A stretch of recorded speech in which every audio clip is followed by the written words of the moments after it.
All right, how's it going? Welcome back to another video here in the series on vector calculus. We are still working through this section here on tensors, and just to describe what we've done so far, because I believe we've made two videos now on tensors that are out on the channel. The first video was spent introducing the definition of a tensor, and this was the definition that we came up with. And what we said is that if we have a rank n tensor that we called T, then the components of the T could be represented like this, and there would be n of these different indices, which is why it's a rank n tensor. And the tensor was defined in terms of how it transforms from one coordinate system to another. In this case, if we started in an unprimed coordinate system, if we wanted to find the same components of a tensor, of that same tensor, in a new primed coordinate system, the way that we'd go from the old coordinate system to the new one would require multiplication of these R factors, right? And what we ended up discovering is that the reason, or as we ended up explaining, the reason why we call these things R factors right here is because when your tensor is written in orthonormal bases, so it's going from one orthonormal basis to another orthonormal basis, then these R factors right here, when expressed as matrices, correspond to either rotational or reflection matrices, or words that start with the letter R. That's why we call them R factors, right? So definition-wise, this is what a tensor was. And then in terms of its physical significance, what does this set of transformation laws do? It ensures that the underlying physical object that your tensor represents remains the same. And the example that we went through in that first video was to look at a rank 1 tensor, which we could also think of as a vector. And visually, if we were to represent this vector as an arrow in space, then regardless of the basis that we express this vector in, whether it's a standard basis or any other basis, we're changing bases in such a way that we're always representing the same underlying arrow in space. The same physical thing is always going to be the same, regardless of what basis it's expressed in, right? So that was the physical significance of tensors, at least in terms of this transformation definition that we have right here. And then in the most recent video, we started to look at tensor operations, right?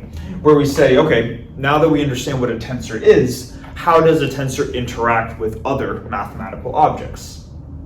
And we started by kind of making some connections between tensor operations and vector operations. Because if you remember from linear algebra class, we said that vectors can interact through vector addition or scalar multiplication. The same idea could be generalized for tensors, where we say that tensors interact through tensor addition and scalar multiplication. So those two were the same, but then we also talked about an explicit notion of tensor multiplication. Because before we had scalar multiplication, but we also had an idea of tensor multiplication, right? And that was something that was different from linear algebra. In linear algebra, we said that you couldn't multiply two vectors, or rather, you could multiply them given specific types of products, whether it's the dot product, the cross product, the triple scalar product, or whatever, right? But with tensors, there was this explicit notion of a tensor product, where if you had one tensor T, and it was a rank n tensor, and you wanted to multiply T with another tensor S, not only does it not need, well, not only, I should say, S does not need to be the same rank as T. It could be a different rank, M. And if you were to perform a tensor product, you're going to get a new resulting tensor, but the catch was that the resulting tensor, which we can say is T times S, this resulting tensor right here had a rank of n plus m, right? So that was kind of the catch, and that's why this wasn't introduced initially in the linear algebra video series. Because when we were going through the linear algebra video series initially, we started by talking about vectors, and then we went on to matrices after that, right? And technically you could perform a tensor product between two vectors where n and m are both 1, but the resulting product would equal a rank 2 tensor, which could be represented by a matrix. We hadn't got there at that point, which is why we didn't introduce these things. Anyways, all of this is to be saying that tensors can interact through tensor addition, scalar multiplication, tensor multiplication, and then we also had finally we had the idea of tensor contraction, right? Where if we had a rank n tensor, which I'm going to write I, j, k through l, there are n of these indices right here. And if we were to perform a tensor contraction, that would be setting any of these two indices equal to each other. Just for an example, we set the first two equal to each other, so we had I, k through l, like this. And then we mentioned that we're going to be using Einstein's summation notation throughout this entire section here. So the fact that we have a repeated index inherently means that there is a sum over I, that whatever the repeated index happens to be. So if there are n of these starting indices, now if we sum over I, we're just left with the remaining n minus 2 indices. So we saw that tensor contraction, at least if you performed a single contraction like this, reduce the rank of your tensor specifically by 2. And we've seen this example before when we've taken the trace of a matrix. It's going from a rank 2 to a rank 0 tensor. Right? So that's what we've talked about, and hopefully that wasn't too long of a summary. Now, going forwards, there's an additional operation that I want to cover besides those 4 that we just described, which is the notion of quote-unquote dividing tensors. And to be more specific, there's this idea of a quotient rule for tensors. And I want to introduce this operation of a quotient rule. Now, we could do that and just introduce the quotient rule by itself. But as seen in Dexter's notes, if you're following along in Dexter's lecture notes, he makes use of an alternative definition of a tensor to help go through the proof for the quotient rule for tensors. And that might be a little bit vague right now, and it's intended to be. But if you remember back to the first video on tensors, we said that this definition for tensors, being how does a tensor transform, being this rule right here, that was only one of 2 ways which we could talk about tensors, or how we could understand tensors. We said that there was this additional way that tensors could be thought of, but we just weren't going to cover it in that first video. We said this is good enough for the first video. Well, now it's at this point where it's worth talking about the other way which we can view tensors. And doing that will require us to first start talking about this idea of a multilinear map, multilinear mappings in general. Okay. So now to finally summarize what we're going to be doing, we're going to first start talking about multilinear maps, how tensors relate to multilinear maps, and how this new definition that we're going to talk about for tensors is equivalent to the one that we have right here. And then we're going to finally go into the quotient rule for tensors, and well, that should be good enough at that point. Okay.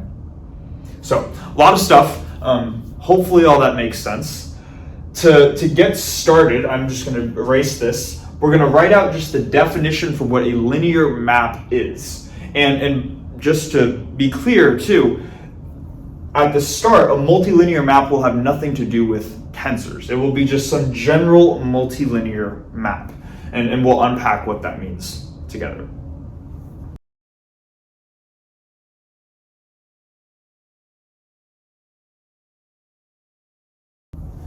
Okay, so we have the definition for a multilinear map right here. So let's go through it together. It says here that a map that we're going to call T is considered multilinear if it is linear in each of its inputs individually. And I think at a surface level, this should make sense, right? If you have a map that has multiple inputs, it's multilinear if it's linear in those multiple inputs, right? But the actual question is, well, what does that mean, right? So that's what we're gonna unpack. So to do this too, I want to go back to linear algebra class. whenever we took linear algebra, where we, excuse me, we weren't interested in multilinear maps, but we were primarily interested in just linear maps by themselves. I think we even called them T or something like that, where we said that a map was, or linear maps at a sort of deep level were interesting to us in linear algebra because they were functions which preserved the underlying or inherent structure of a vector space. So that was kind of like the deep motivational reason for why we cared about linear maps. But the more practical definition for what a linear map was one that said if you had a function or a linear map T, and it were to take a linear combination of inputs, and in linear algebra class, we express that as a linear combination of vectors. And I can write them like this. So in this case here, V1 and V2 are vectors, whereas alpha and beta are scalars. And the idea with a linear map was that if you had a linear combination as your input, you would get a resulting linear combination as your output. So this quantity would be equal to alpha times t acting on just the first vector, V1 by itself, plus beta times the linear map acting on V2 by itself, like this.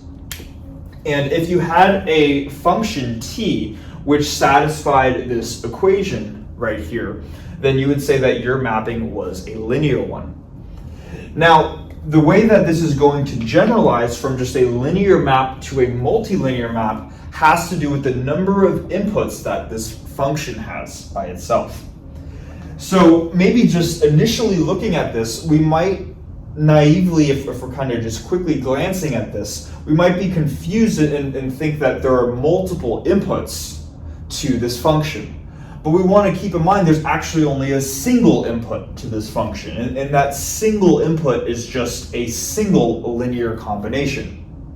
This is different to say that, let me say this. Whatever this linear combination of vectors is, maybe we could just write this linear combination more compactly as just the vector v by itself. But notice that when just talking about linear functions or linear maps, we only had v as the input, this single linear combination as an input. We never had a comma-separated list of additional vectors that were also inputs to this function right here. So multilinear maps are going to generalize now to functions of this kind or mappings of this kind which have multiple inputs as opposed to just one, where we had no comma-separated list. Okay. So hopefully that makes sense. That's how we're going to generalize from linear to multilinear.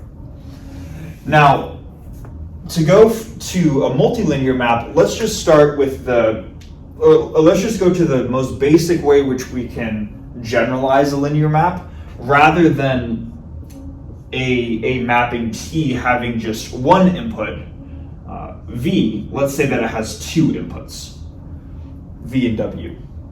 Now, in principle, what we're about to say here can be applied for any number of inputs, but just to keep things compactly, we're going to stick with two. Okay. If this mapping, which takes in two vectors right here, is multilinear, what that means is that it is linear in both the first argument and the second argument. This was something, being linear in a given argument wasn't something we had to consider before. So now let's look at what does it mean to be linear in both arguments. And we'll start with this first argument right here, v. If it's linear in just the first argument, what that means is that if I were to write a linear combination in the first argument, so the thing to the left of the comma, let's write that out. Let's write alpha times v1 plus beta times v2. This is a linear combination in my first argument, and maybe I won't change the second argument. I still just have w, like this, okay? So if it's linear in the first argument, then I should be able to take a linear combination in the input for the first argument and get a linear combination as my output. So let's see how this would work. If this is linear in the first argument, then I should get alpha times t acting on v1 comma w, like this. And then plus beta acting on beta times t, which acts on v2 comma w, like this.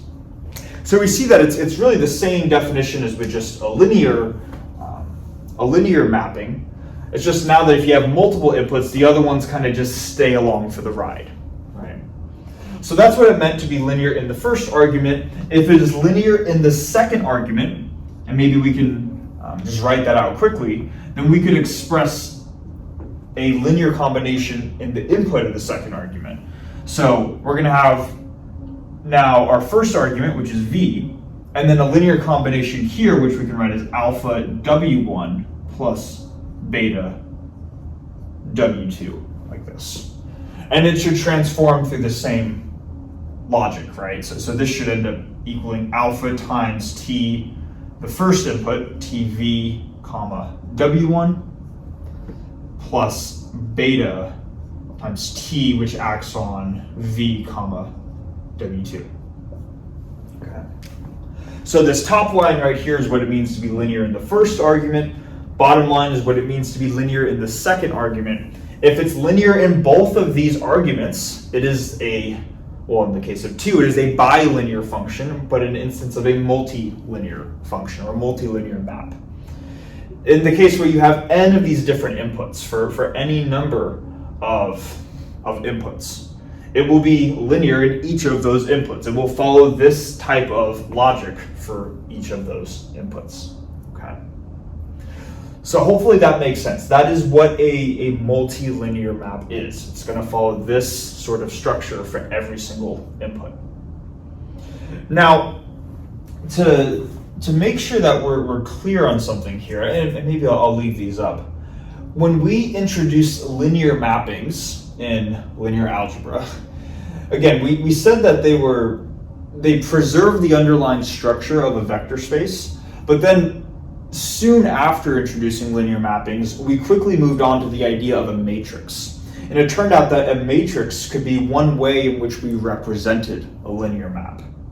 So to see how that kind of fits in with the picture, because I want to make a clear distinction here that we might not see otherwise. When we have a matrix, or a matrix vector system, when we talked a little bit about this in the linear algebra video series, we were interested in solving AX equals B, where A was a matrix, X was the quote-unquote input vector to our linear mapping, and B was the output vector, right? So it's kind of like a function acting on an input gives us an output.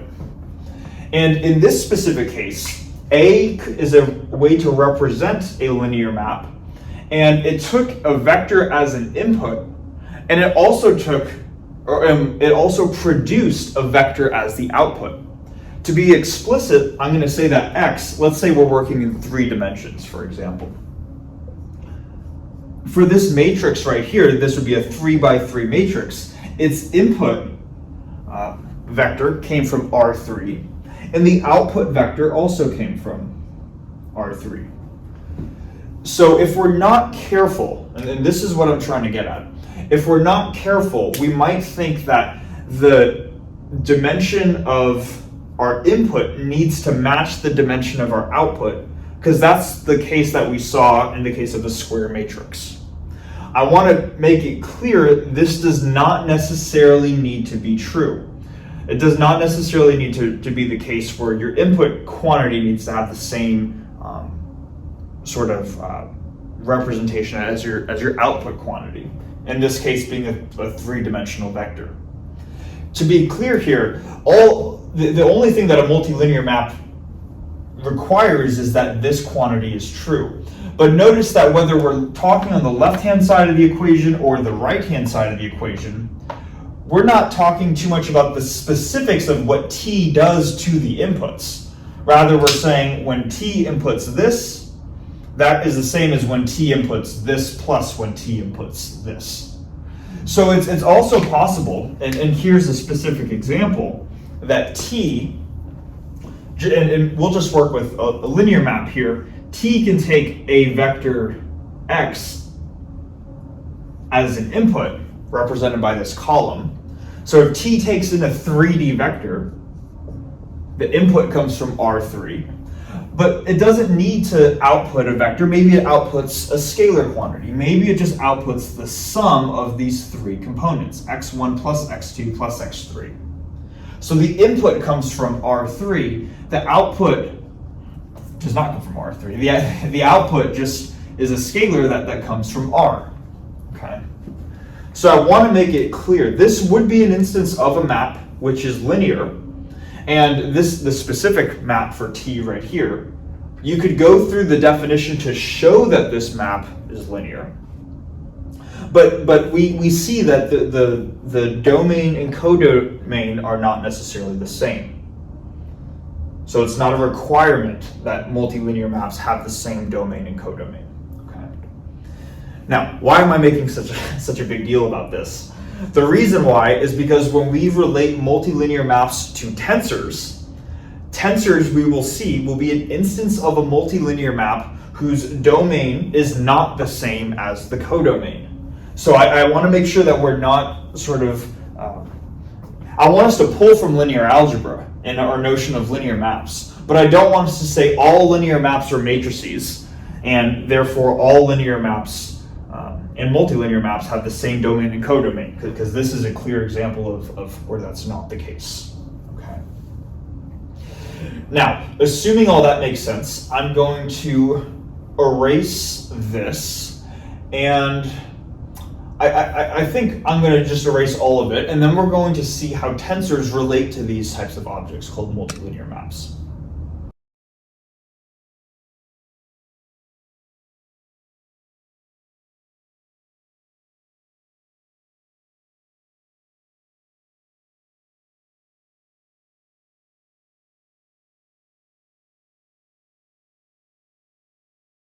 Okay, so we have come to now the second definition, or the second primary way which we can look at tensors by using multilinear maps. So we're going to spend a decent amount of time unpacking this here. First thing, let's just read what it says. It says here that a rank n tensor, which we call T, is equivalent to a multilinear map from n different vectors as inputs, where we're going to call the n different vectors A, B, all the way through C. These are the inputs to some output quantity R, which is an element of R, a scalar, defined by this specific multilinear map that we have right here. Okay. Now, there's going to be quite a bit to unpack, but before we get into showing that this is true explicitly, or even why we care about this, why this is significant, is we want to understand what this is just saying in the first place, right? And to understand even what this is saying, I wrote out the definition that we had a couple videos ago, which I'll refer to as our transformation definition, defining a tensor in terms of how its components transform.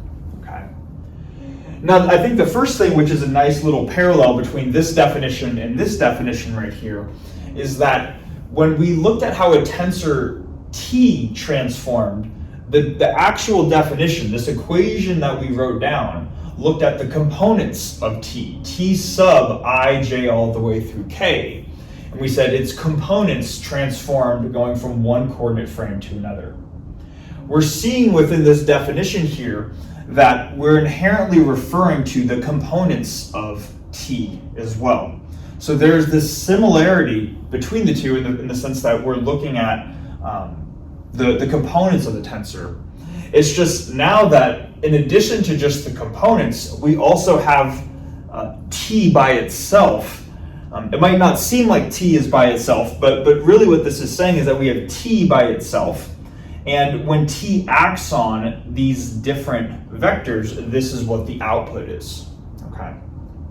So there's a little bit of a divergence. There's a little bit of a generalization in this definition because we have T equals something that we didn't have right here. Okay.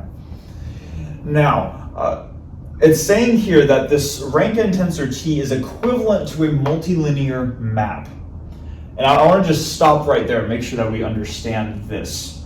because I don't want us to get the wrong impression that this tensor is just the most general expression for a multilinear map, but rather it's saying that a rank n tensor is equivalent to this specific multilinear map. A general multilinear map is just something, it's just a function that has multiple arguments and it's linear in each of those arguments. We didn't need to write out this specific thing on the previous whiteboard. We were able to just sort of describe it generally. So what this claim is saying is that a tensor is equivalent to this specific type, or this specific multilinear map that we wrote on the board here. So then the next question becomes saying, okay, well, if this is a specific multilinear map, this thing that we have right here, what are the specifics of it? How is it different than just any general multilinear map, right? So that's what I want to go through next. What is this actually saying right here? So to see what the specifics are of this multilinear map, then that's going to be this point onwards in the definition. It says that it's a multilinear map which specifically takes in n input vectors, which we're going to call A, B, all the way through C. And let's just get a sense for then what the domain is going to be for this specific multilinear map. So to keep it general, let's just suppose that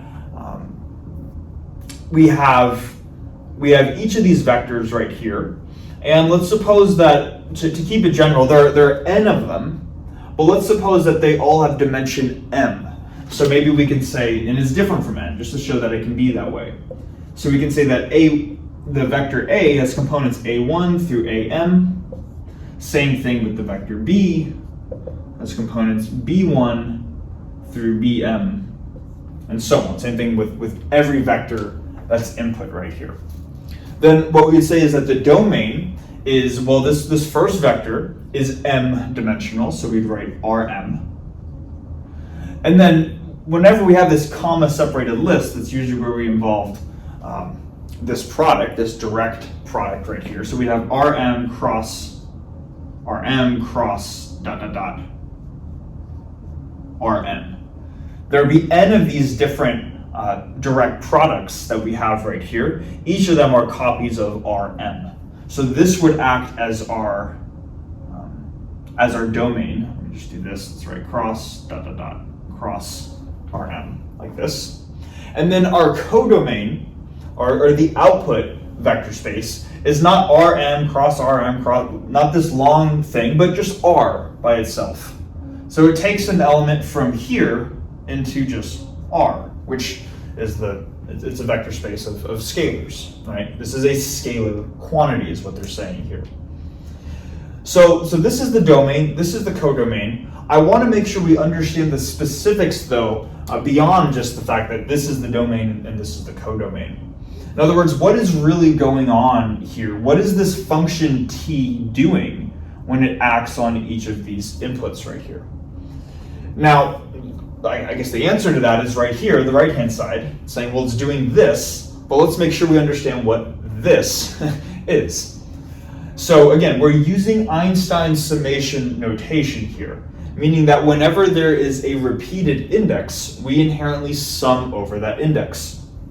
To be a little bit more explicit, if we were to include the summation, which we're just implying that we're writing the summation here, we would write the summation over this Tij all the way through k.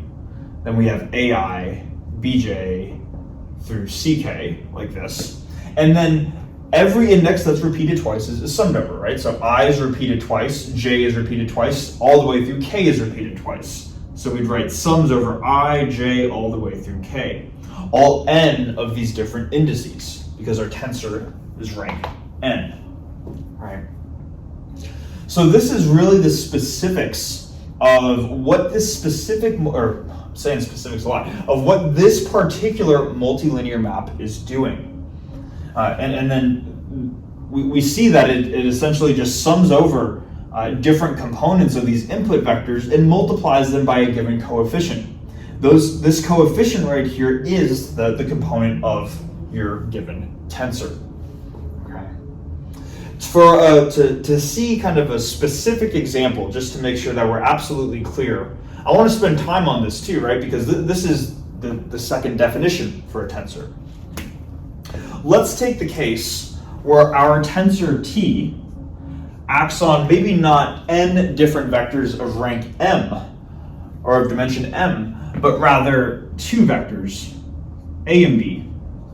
And just to keep it simple, let's say that they're both two-dimensional. So now we're going to say that our two vectors have components a1 and a2, and then b is components b1 and b2, like this. Okay.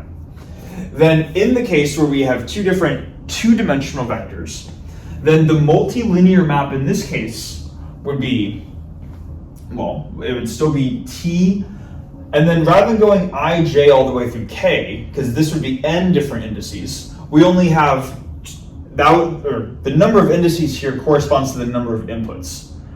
We have two inputs here, so we'd only write two indices, T sub ij, A sub I, and then B sub j, with inherent summations over I and j.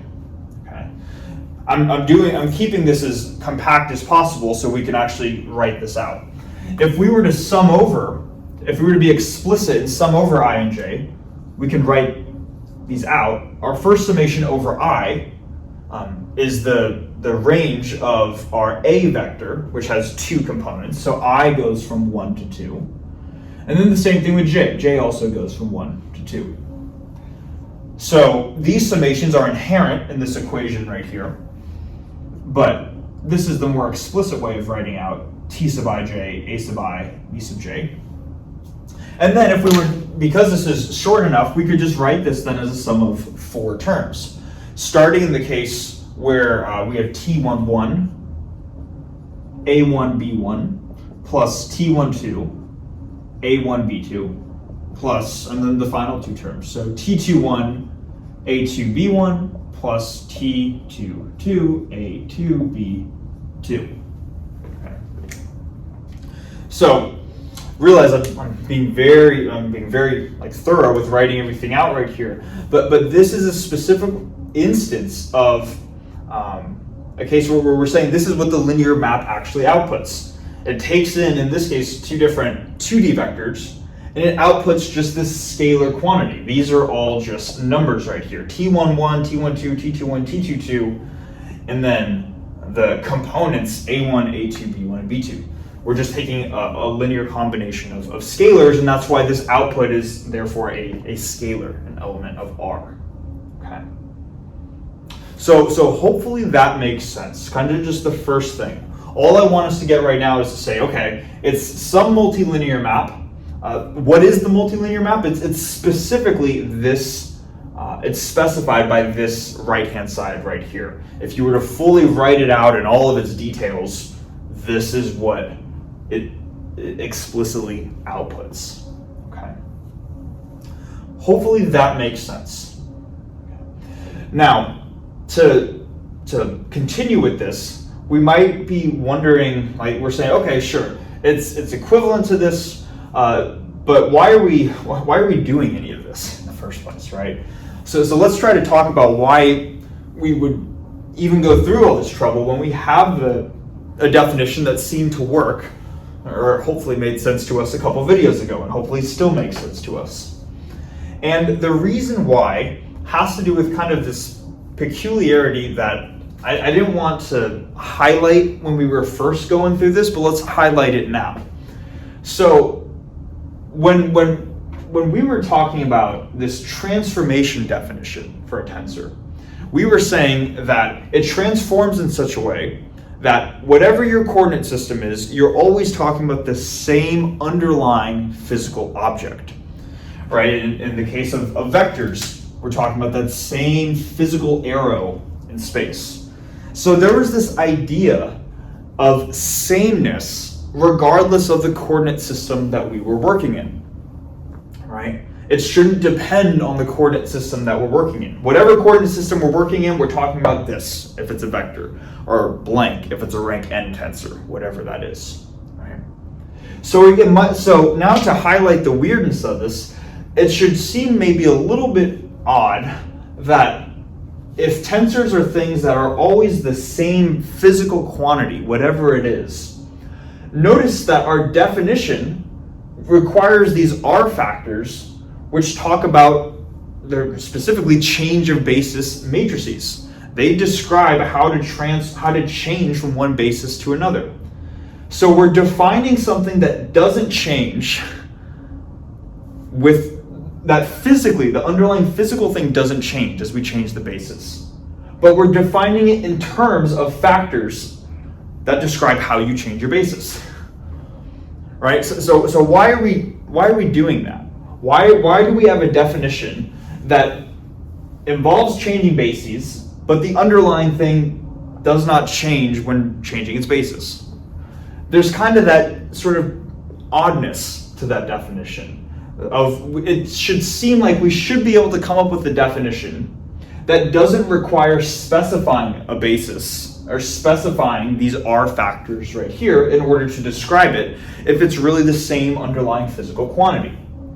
And that is where this definition comes in and why people like this definition.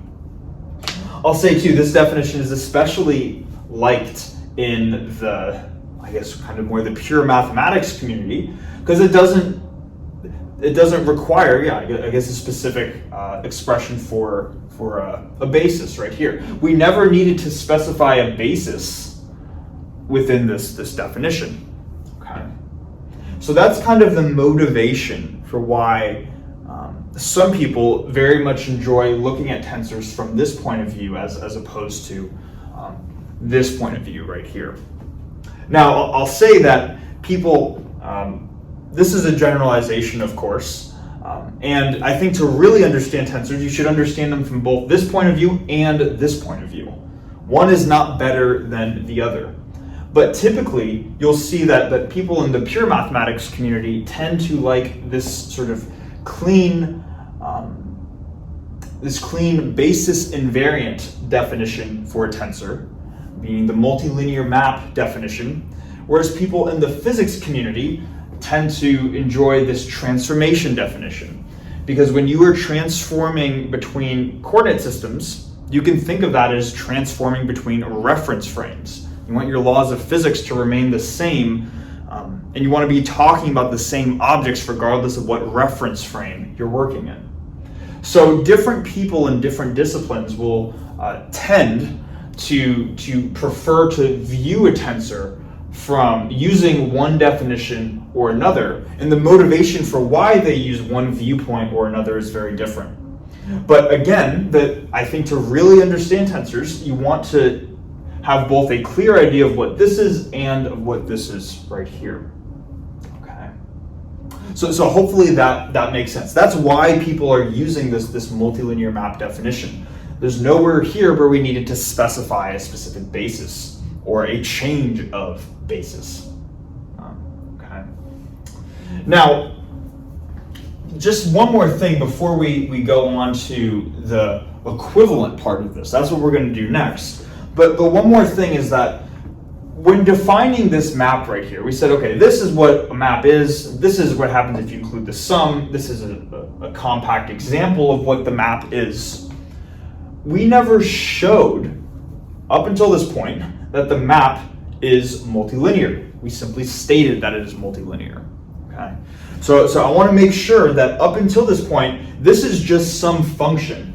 It takes in vectors, n different n-dimensional vectors in the general case, and spits out a scalar quantity. But we still need to show that this map is in fact a linear or a multilinear map. So this part has just been stated. It hasn't been shown. So if we're wondering, well, how do I know it's multilinear? Well, that's a good question. We're going to get there. Okay. Now, as a segue for that, part of the way we're going to get there is by showing that this definition right here is equivalent to the transformation definition. So what we're going to be doing now is I'm going to split the board in two.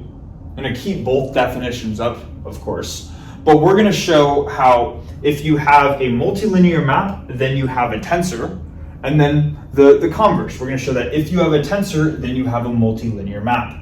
These two ways of thinking about tensors are completely equivalent. One is not better than the other. They are inherently describing the same thing. So I'm going to erase the board and then we're going to go through that next.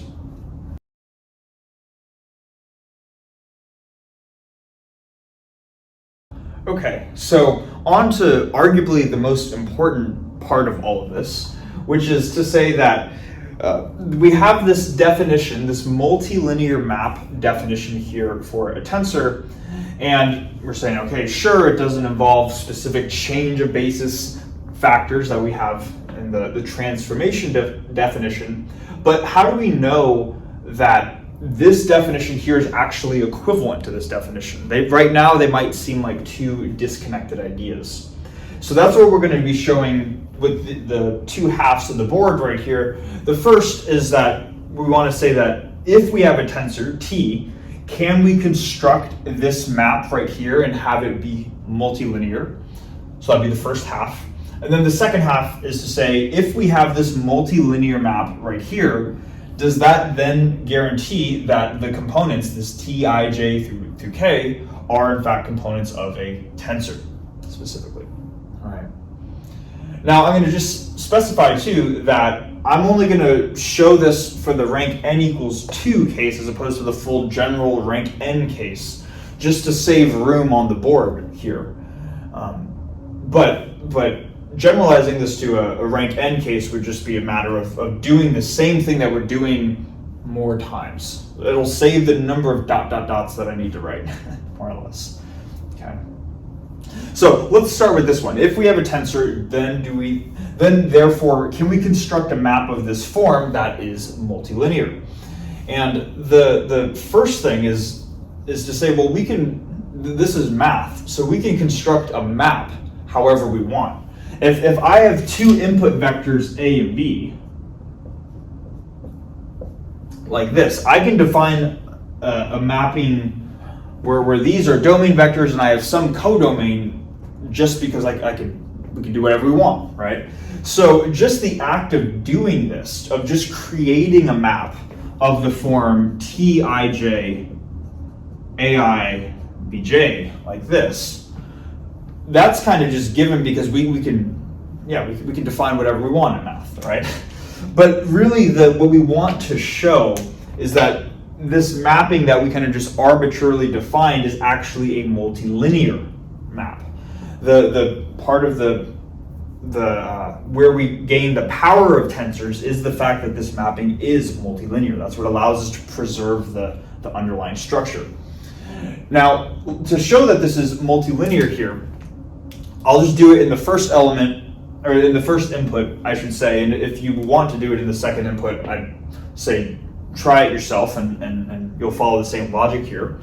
And what I'm going to do is I'm just going to write T, and I'm going to write out a linear combination of my first input.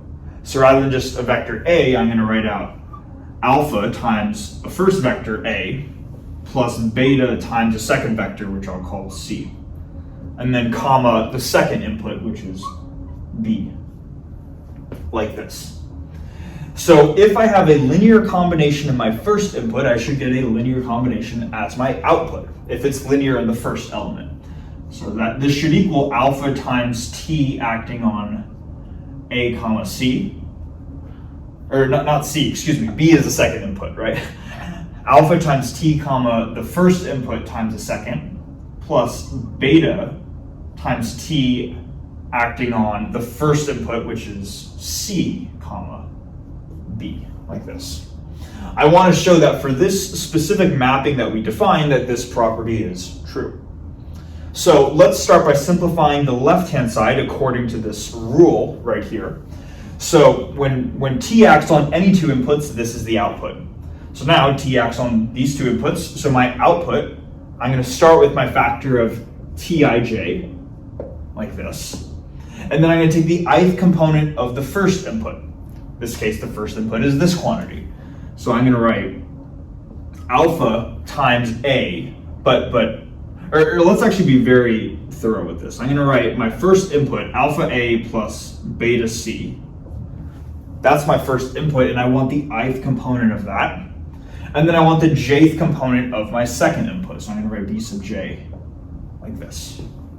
Then on the right-hand side, we have alpha times T acting on these two inputs. Well, we're given that. That's just this right here. So this is alpha times t sub ij, a sub I, b sub j. We have our plus sign, and plus beta times t acting now on these two inputs.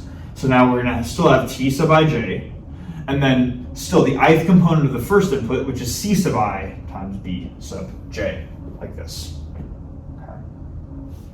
Now, just to simplify this a little bit more, if we want the ith component of this, we're taking the ith component of a vector, right? And what we're really doing is we're adding two vectors, being alpha A and bc, to get a resulting vector. So I can get the ith component of this overall vector by adding up the ith components of A and the ith component of C. So I'm just going to replace this with this set of parentheses right here. With instead of these vector symbols, I'm just going to write the ith component of A, or A sub I, and the ith component of C, or C sub I, and I should keep the parentheses like this. Okay. So this is my left-hand side right here. Now, just to simplify this a little more, to see how this kind of can be equated to the sum of these two terms, we're just going to distribute the Tij and B sub j into both of these terms of parentheses. So within the first term right here, I'm going to have alpha, which I'll put out to the front. Then I'm going to distribute in my T sub ij factor. I have A sub I, and B sub j gets distributed in as well. That matches with my first term. Then we have our plus sign. We need to distribute everything into the second term, put beta out on the front. Then we have our T sub ij factor that goes in here. So T sub ij, C sub I times the B sub j factor that gets distributed in here. And we see that these two terms right here match these two terms right here. Therefore, we would say that this specific mapping that we defined is linear in the first argument. You could go through the same logic to show it's linear in the second argument. If you have n inputs, if you really cared, if you really had nothing to do, you would go through this exact same logic for all n of those inputs. That the same logic would apply, and therefore we would see that this specific mapping, whose components are, or whose mapping involves components of a tensor T, this is in fact a multilinear mapping showing this side of the board right here. Okay. Now, I think, let's see. Yeah, I think we'll try to fit this in. I know this kind of expanded a little bit over here. Let's maybe put a little divider right here to now show the second half of this, which is to say, okay, now we've established that this mapping that we defined, it is in fact multilinear, but how do we know that this mapping requires that these components right here are components of a tensor? Now, to see this, again, we're going to go through the two-dimensional case, and what we're going to do is we're still going to work with this T sub ij, we're going to work with T acting on A comma B, like this, needs to equal T sub ij, A sub I, B sub j, right? And the general definition, we just have more of the factors that we're going to introduce here. Now, in order to go from saying this multilinear map requires that the components are a tensor, to see how the components are a tensor, we're going to go back to this definition right here. In our transformation definition, this has already been established, right? So we've already said that if something's a tensor, its components will transform like this. So we want to show that the components, being these T sub ij factors right here, they transform like this. So that's the big picture goal with what we're doing. Now, to help start with that process, because here we have T sub ij through k with a prime, I'm going to put primes on everything. A prime just indicates a basis choice or a coordinate frame, but it's no different than an unprimed frame. There's not a preferred basis, right? So we can do this. It equals this thing in some primed coordinate system. And now what we can do here is we can use the specifics that were given within this linear map to help decompose this. The first thing that we were provided is that this multilinear map right here has vectors A, B through C as inputs. We know these quantities right here are vectors, being instances of rank 1 tensors, so we know how these vectors should transform. So let's write that out. So I have this quantity right here, and I can write T prime ij, and because these are rank 1 tensors, I know they transform according to this rule right here. But in the case where we have just one index and hence one R factor. So rather than writing AI prime, I'm going to write RIU AU, sum over U, and then RJV times BV, where there's a sum over V. Okay, so it's gonna look like that. Now the reason why we're using U and V as opposed to P and Q will become apparent in a minute. But again, keep in mind that on the right-hand side right here, P is written twice, so it's summed over. Q is written twice, so it's summed over. All of these second indices here are written twice, so they're summed over. It doesn't matter what we call a summation index. We can call them whatever we want. In this case, we're just choosing to call them U and V. We could have called them P and Q, but yeah. So this is what we have so far. And this came from our knowledge of the fact that this multilinear map specifically took vectors as inputs. Now let's look at what does this multilinear map output? Well, it outputs an element that comes from R. It outputs a scalar quantity. And that in itself provides us with information. What I want to show ultimately, I don't know where I'm standing. What I want to show ultimately is that this thing is a scalar quantity. Now, a scalar is a rank 0 tensor. So when I say that I want to show that something is a scalar, I want to really show that it is a tensor. Okay. Now, in showing that this thing is a scalar right here, in other words, showing that it's a tensor, we might say, oh, well, we can, I is summed over, J is summed over, U and V are all summed over, right? But there's still this mysteriousness around this T element, because again, we haven't established that this is a tensor yet. That's what we want to show. So right now, this could be some mystery quantity. So we want to show that when we sum up everything, that it is going to be, in fact, this invariant quantity. What I'm going to do now, and I want to state this clearly so it doesn't look like there's a circular reasoning fallacy, is what I'm going to do is I'm going to say, well, let's just suppose that this quantity is a tensor, and show that in the case where this quantity is a tensor, that we have to get a scalar as the output. And I guess even more specifically, I want to show that the only way that we can get a scalar as the output is when this quantity is a tensor. In other words, the only way that we can get the domain R that's specified in this specific linear map, it's going to require that the components here are tensor components. I'm going to assume that this is I'm going to assume that these are tensor components, but show that we needed this to be a tensor in order to get this result right here, which is required. All right. So hopefully that logic makes sense, that we're going to show that the only way we can get a scalar is by assuming this thing is a tensor, and hence proving the other side of this. Okay. So assuming that logic makes sense, if we were to assume that this T component transforms as a tensor, we know how it transforms according to this rule right here. And this is why I held off on the P, Q through S set of variables, because I want to use them for T.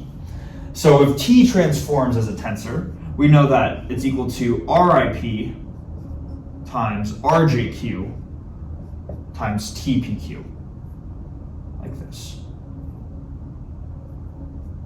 Like that, okay. So this is how T transforms from an unprimed frame to a primed frame. Then we have our same vectors, which we know that because they're vectors, they have to transform this way. So we have RIU AU times RJV BV.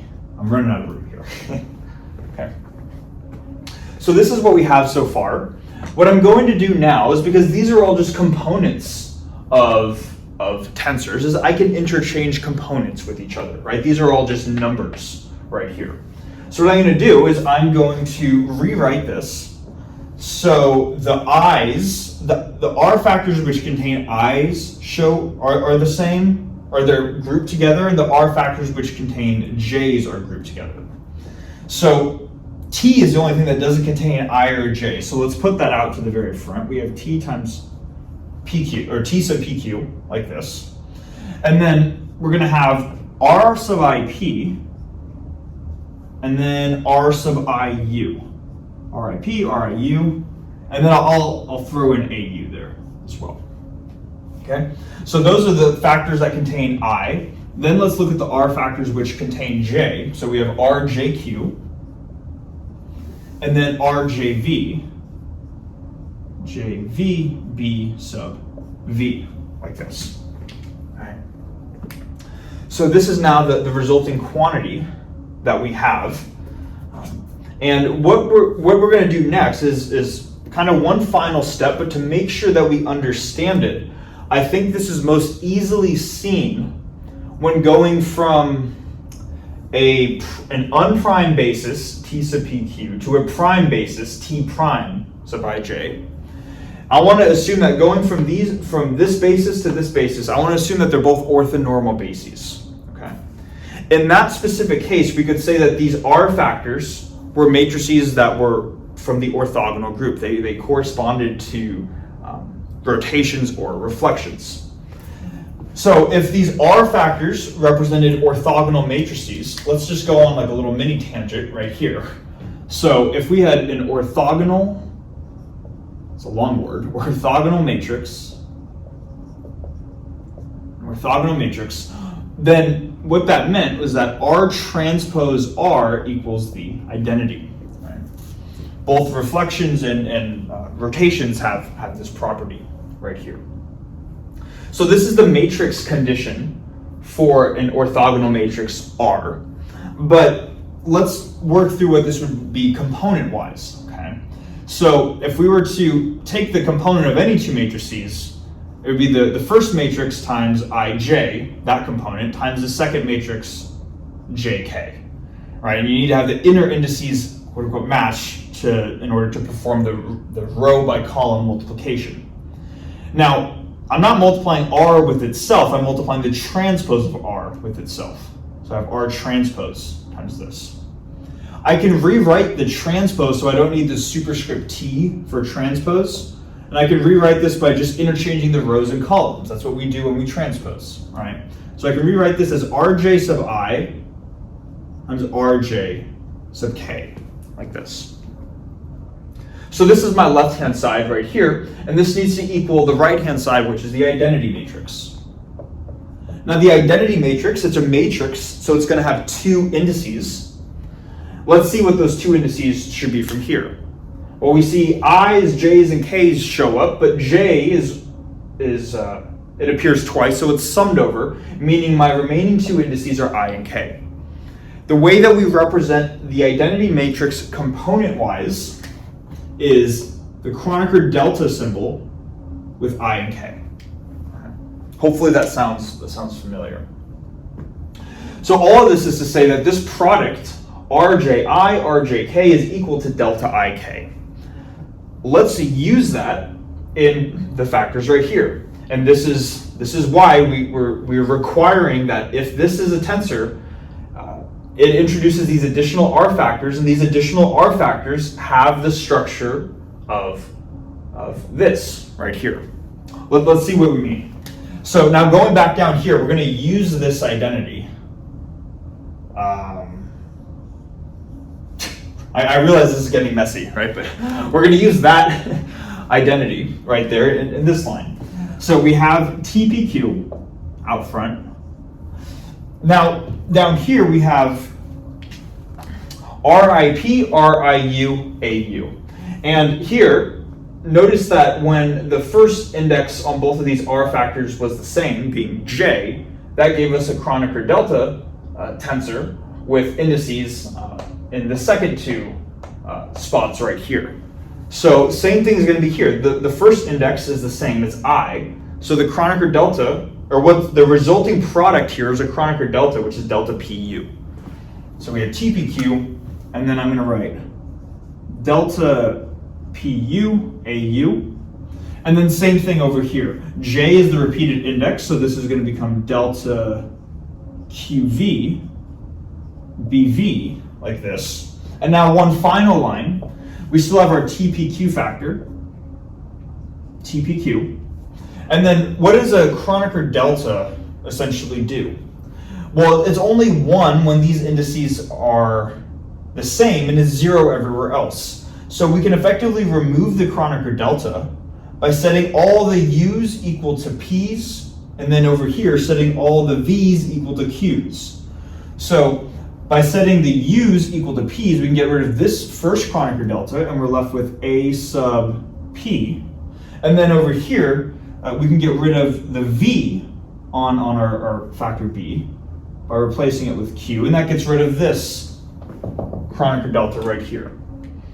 And what we've now shown through this kind of long list of equal signs is that this multilinear map equaled this quantity in the prime frame.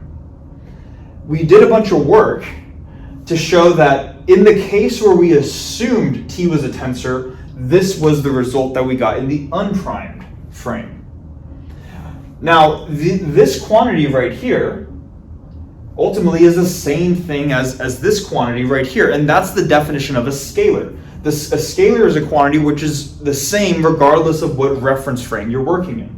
So whether you're working in the unprimed frame or the primed frame, you should get the same thing.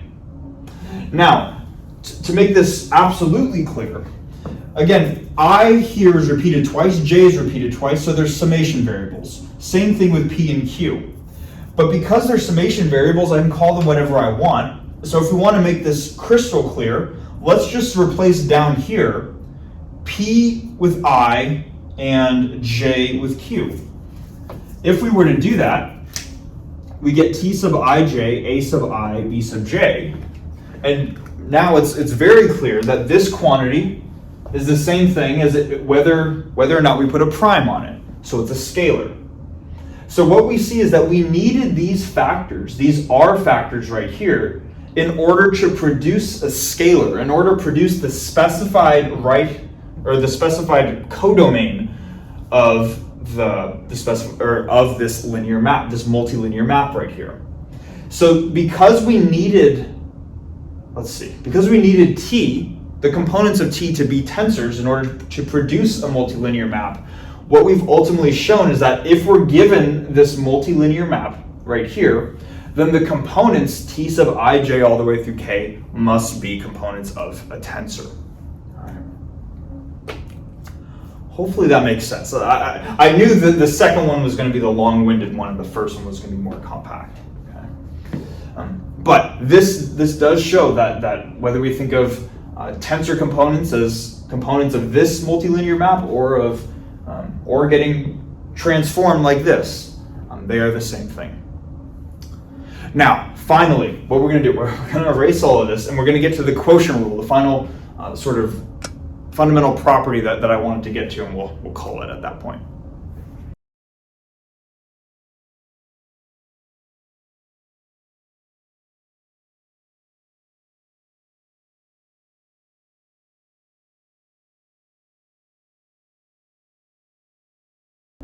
Okay, so to finish off the video, we have the quotient rule for tensors right here. So let's go through it together.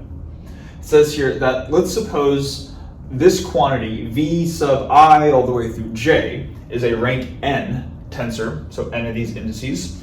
And let's also suppose U sub P through Q is a rank m tensor. And this equation is satisfied between U, V, and now this new quantity here, T. Then if all of this is valid, then that T quantity, T sub I through J and then P through Q, is a rank n plus m tensor. All right. So this expression right here is the equivalent of dividing two tensors. It's the quotient rule for tensors. Now, to understand kind of how this works, or why we can sort of see a parallel between tensor products and tensor quotients right here, I want to go back to the tensor product and look at how the rank of the resulting tensor changed when we performed a tensor product. So if we had a tensor T of rank n, a tensor S of rank m, then if we compose a new tensor, which is the tensor product T times S, the resulting rank of this new tensor was n plus m. So the basic idea was that when we multiply tensors, the rank of the result, well, first we got a new tensor when we multiply two tensors. Second, the rank of the resulting tensor was the sum of the ranks of the individual tensors. Now, going over to this expression right here, the basic idea is that if we're starting with T, which is a n plus m rank tensor, and then U says here's a rank m tensor, then with the quotient rule, what we could say now is the resulting quantity that comes from this specific product right here, or this specific, this component times this component summed over P, the m indices P all the way through Q, this new resulting tensor is a tensor, and it has a rank of, rather than summing up the two indices, or the two ranks, I should say, on the right-hand side, we're going to take our first index and subtract the second index instead. And of course, n plus m minus m is just n, like this. So that's kind of the intuition behind the quotient rule and how that is similar in terms of how the rank changes for this tensor product here. Now, I get too that we're actually starting by assuming that v sub I through j is a rank n tensor, and then ultimately showing that T is a rank n plus m tensor. That's what we're going to be doing, but both the statement goes both ways, essentially. You could start with V and then show this. You could also start with this and then show this. Me explaining it this way is to draw a parallel between tensor products and the quotient rule for tensors. So that's why I'm explaining it like that. All right, so hopefully that makes sense. Now, to do this here, there are a couple different ways you could do this, but a way that gets simplified quickly is by looking at the multilinear sort of definition for a tensor to show that this needs to be true. Now, let me be clear here too, because what I said was almost the converse of this. What we're going to show is that if, well, is what we're saying right here. If this quantity is a rank n tensor, if this quantity is a rank m tensor, then this quantity is an n plus m tensor. So showing that this quantity is an n plus m tensor is the goal here. And we're going to use the multilinear map definition to do it. So to make this, to help you use the multilinear map definition, I'm going to construct this tensor here U in a very specific way. What I'm going to do is I'm going to say that U is going to be, this U tensor is going to be the tensor product of m different vectors. You can say our first vector is C, and a tensor product m different times all the way until we get to some final, or the mth vector in our tensor product, which is D. So then component-wise, the way that this would read is that U sub P through Q, there are m of these different indices, is we would take the pth component of the first vector, so C sub P, times the second index of the second vector, times the third index of the third vector, all the way through the mth index, which is Q, of our mth vector, so D sub m, like that. So we're going to just suppose that U is composed, or that U is constructed out of m different tensor products of vectors. Now, if we were to substitute this definition for U into this expression right here, this is what we get. We have our left-hand side.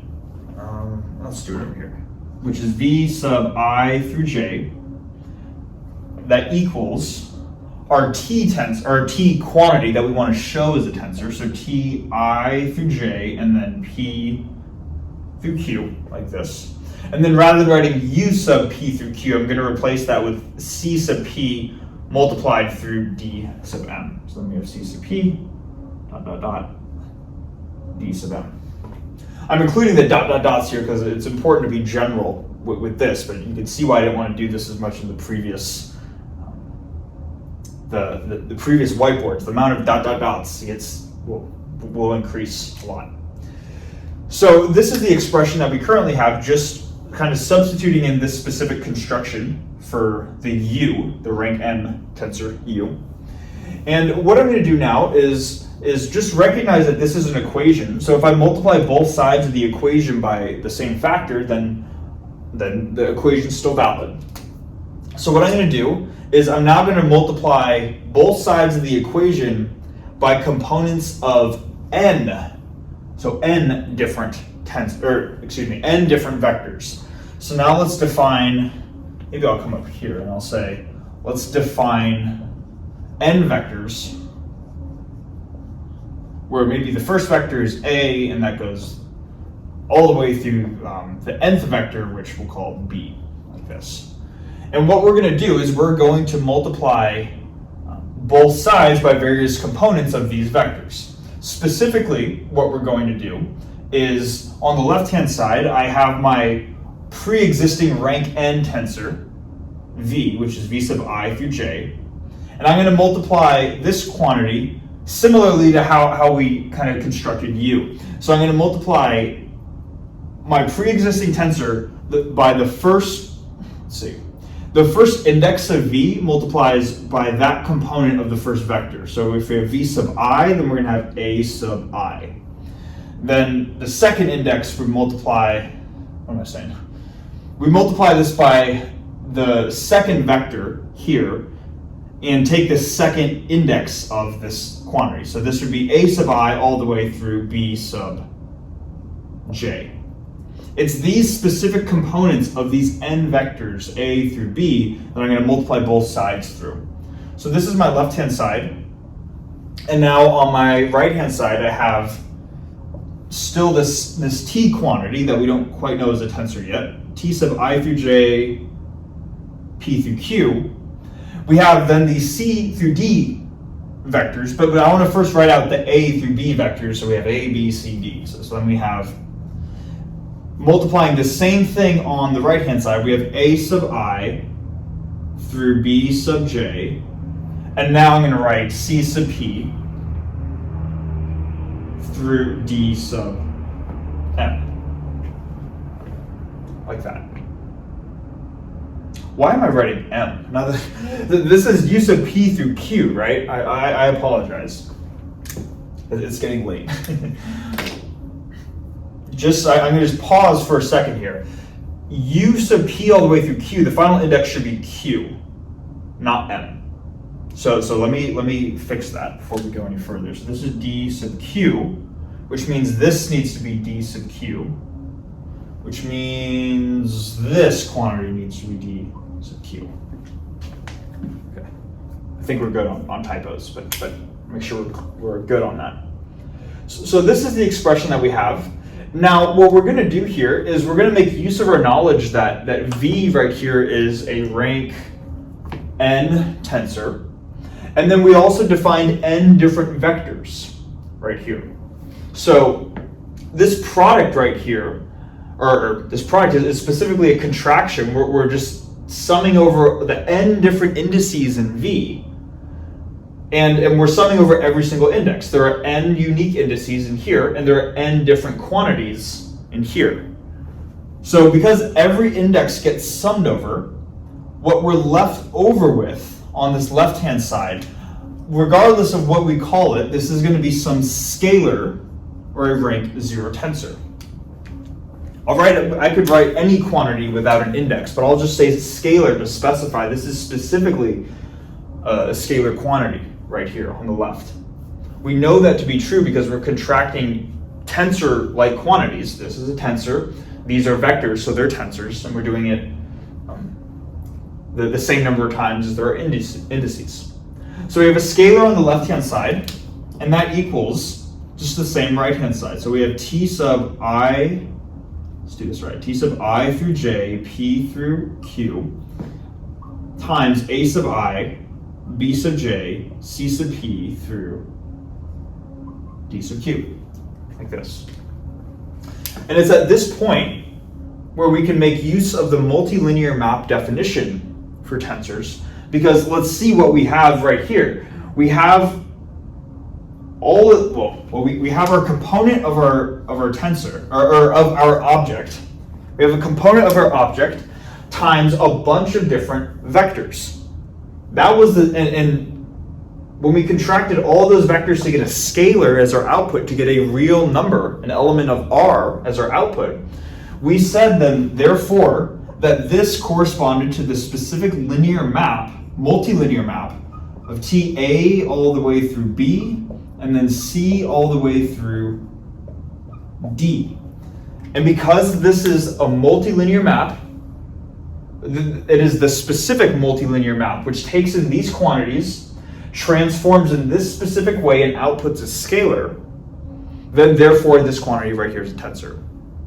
And then we're done at that point. We don't need to involve any change of basis matrices or throw around even more R factors. This is it. Hopefully that makes sense. And this is an instance of where we can see the usefulness of the other definition for tensor as opposed to just the transformation definition. But yeah, I feel like this has probably gone on long enough, and this is a good stopping point. So that's going to be it for this video. But yeah, thanks so much for watching, and I'll hopefully see you in the next one.